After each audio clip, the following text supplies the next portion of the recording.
Oh man, these things happen at times, and the Eagles lose out on a coach that was supposed to be hired here.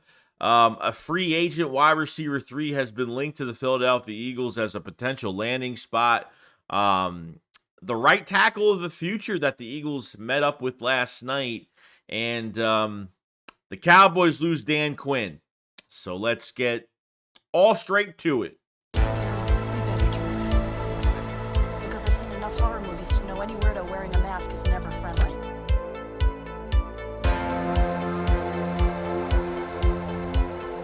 Yeah, what's going on, guys? I hope everyone's having a fantastic day today. So, some news for the Philadelphia Eagles, and the number one thing we have to go over is, sometimes teams lose out on coaches. Maybe coaches that left, positional coaches that left specific teams get retained in some way, and it looks like the Eagles did lose one here in Carl Scott, which I was really excited for because he's turned four four Pro Bowlers in 2 years with Seattle.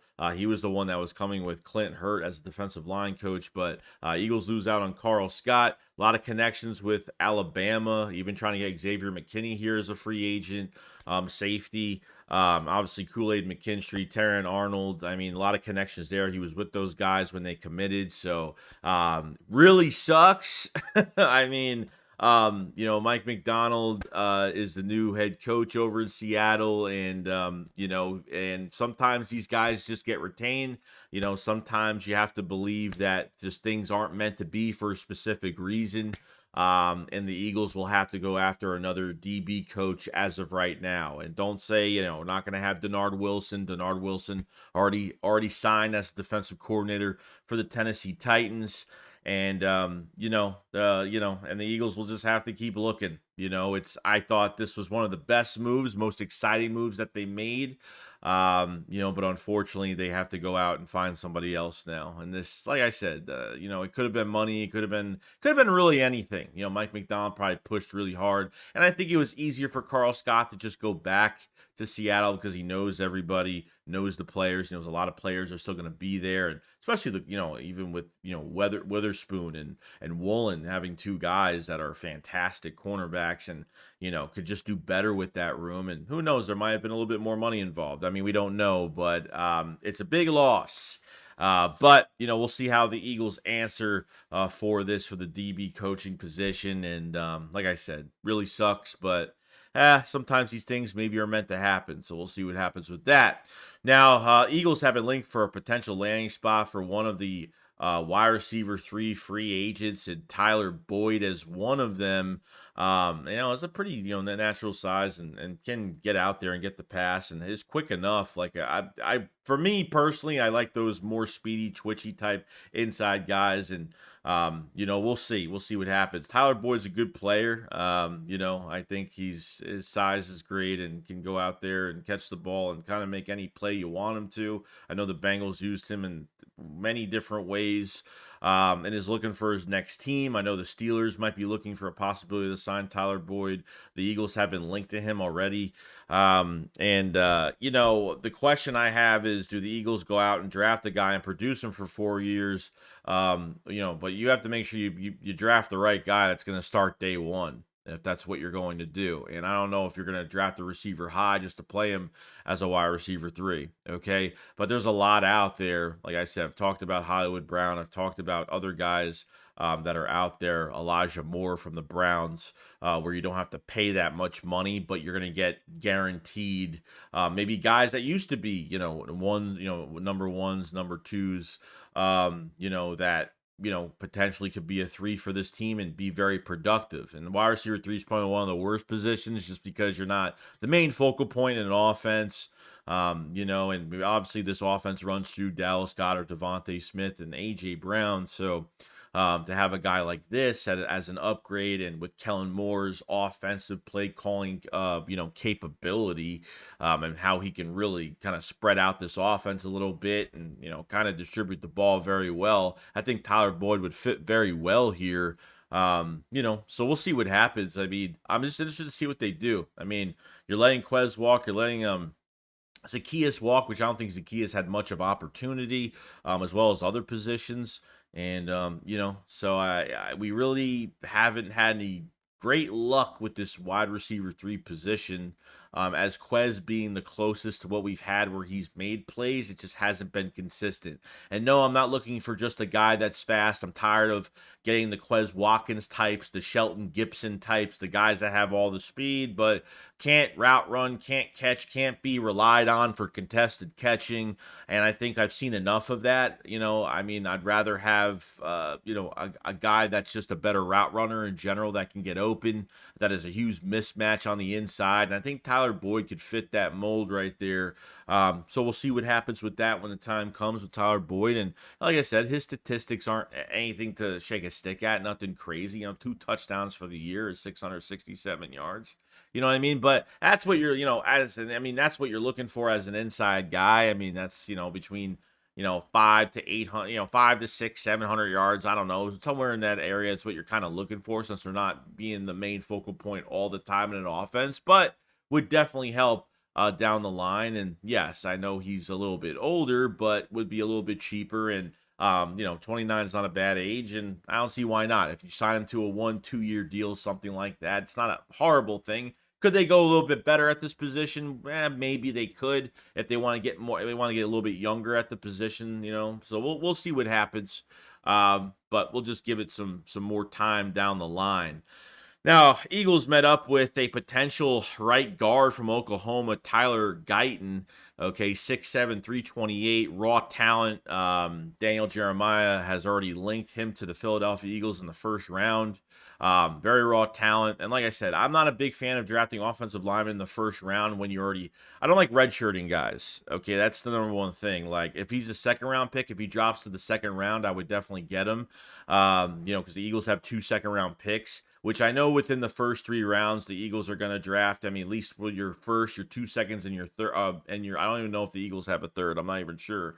I don't know if the Eagles will be in. I think the Eagles will most likely be in the ballpark after the first round, but he's supposed to be a mid to a late first round talent. If we didn't have Lane Johnson, something like that, then I would say this would be very promising. But this is where, like, I don't like drafting first rounders and sitting them for a year. That shit I cannot stand. It's one of the things. Second round picks are fine, you know what I mean. But first rounders, like, if they could start on the field and you're kind of wasting opportunity with that player, yes, I guess it's kind of like a financial dispute where you can take advantage of the situation where they won't get paid much money, I guess, because, after 1 year, does it really make a difference in money wise? I don't know. But you have to pay these first round picks, to sit on the bench. That's a big problem for me. So I feel like they have to get a guy later on that they could develop within a year or two, because I think Lane Johnson is still going to be here. But to get a prime right tackle, which the Eagles really don't have, Jack Driscoll is a free agent. So you're pretty much empty at both guard spots for backups. You're pretty much, besides Tyler Steen, that's at right guard, no Sua Opeta for left guard and right guard. And Jack Driscoll, like I said, is a free agent. So depth is a little crazy right now. I mean, the Eagles we haven't even touched our own roster yet when it comes to signings, but the Eagles did meet up with him last night, and potentially, who knows what could happen, but this could work out in our favor if he drops. But first rounds, Andre Dillard was a first round pick, and I think the Eagles ruined him in some case, and obviously he had issues with his own injuries and stuff later on and couldn't stay healthy. But if you had a hole, I would say do it, but potentially, I don't know if this is going to be the case, and depending what the Eagles do in free agency, there's a lot of holes on defense right now, but the future is the future. Lane Johnson does get injured every year, between ankles and between his, he always has these little injuries that are going on with him as well, where you miss him for a couple weeks. And, you lose Lane Johnson, we start to panic. You know what I mean? Thank God it's not the blind side of Jalen Hurts, thank God. But, it's still bad, and then teams really take advantage of rushing to that side when Lane's not there. And I think we've struggled a couple times this year with that. So we'll see what happens. Now, it looks like Dan Quinn is leaving the Dallas Cowboys as a defensive coordinator. It looks like he's going to be he is going to be the head coach to the Commanders. How about that? I don't know if I said in the beginning of the video. I think I said the next defensive coordinator for some weird reason. Yeah, so the Cowboys lose Dan Quinn. Dan Quinn, I guess they hire a defensive mind at head coach. I don't know if this was even a good move by Washington, to be honest with you. It could have had Ben Johnson. He backed out. A couple coaches backed out already. Didn't want to go to Washington, so Dan Quinn takes it. And the Cowboys lose an aggressive coordinator. So I think the Dallas Cowboys are going to hire Ron Rivera. It just seems like that. They already had him in for an interview already. So I think this was going to happen. And interesting enough, it's funny because Micah Parsons is getting a lot of shit right now. For what he said.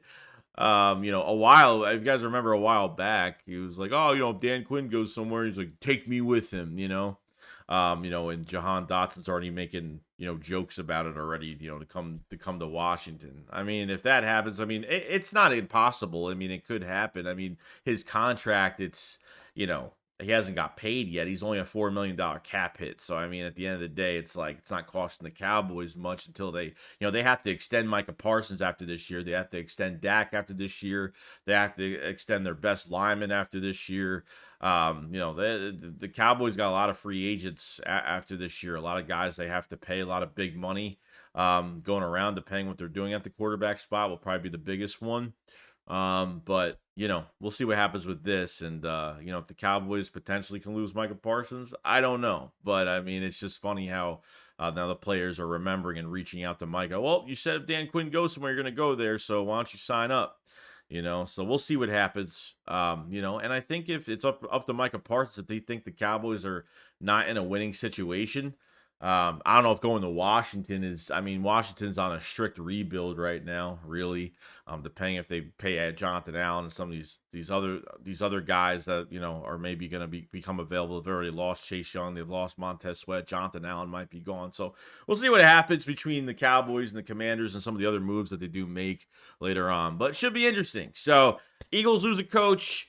Tyler Boyd signing with the Eagles as a free agent could be potential. And Dan Quinn, the new head coach for the Washington Commanders. Man, these NFC East coaches, they just like going to other places. I don't know. It's kind of crazy. But let me know what you guys think in the comment section below, and I'll see you guys on the next one. Shakes, what up, follow, guys. Peace out. Peace out, guys.